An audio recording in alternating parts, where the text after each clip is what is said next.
Le jour s'est levé sur Téhéran et pourtant, un épais nuage noir obscurcit une partie de la capitale iranienne. Une forte odeur de brûlé règne dans la ville. Ces fumées s'échappent des dépôts pétroliers, encore en feu ce matin, visés par les frappes israélo-américaines la nuit dernière. Ce journaliste américain décrit une ville qui suffoque. Hier, il y a eu de gigantesques incendies dans le sud de la ville. Mais je veux aussi vous montrer autre chose.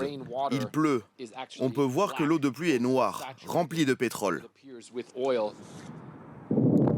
Au total, la nuit dernière, 4 dépôts pétroliers, mais aussi un site logistique de produits d'hydrocarbures ont été frappés. Les autorités iraniennes évoquent un bilan de 6 morts dans ces attaques. Impuissants, les habitants filment les flammes depuis leur véhicule.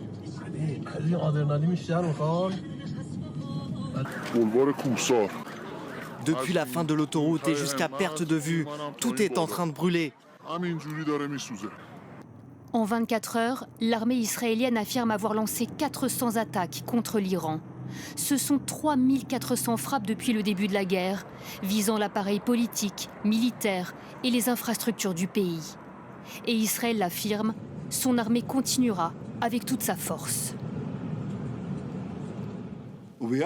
Quant aux prochaines étapes en Iran, nous avons un plan méthodique, avec de nombreuses surprises, pour déstabiliser le régime et permettre le changement.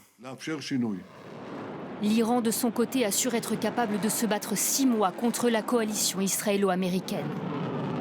Nous affronterons fermement quiconque attaque notre pays et riposterons avec force.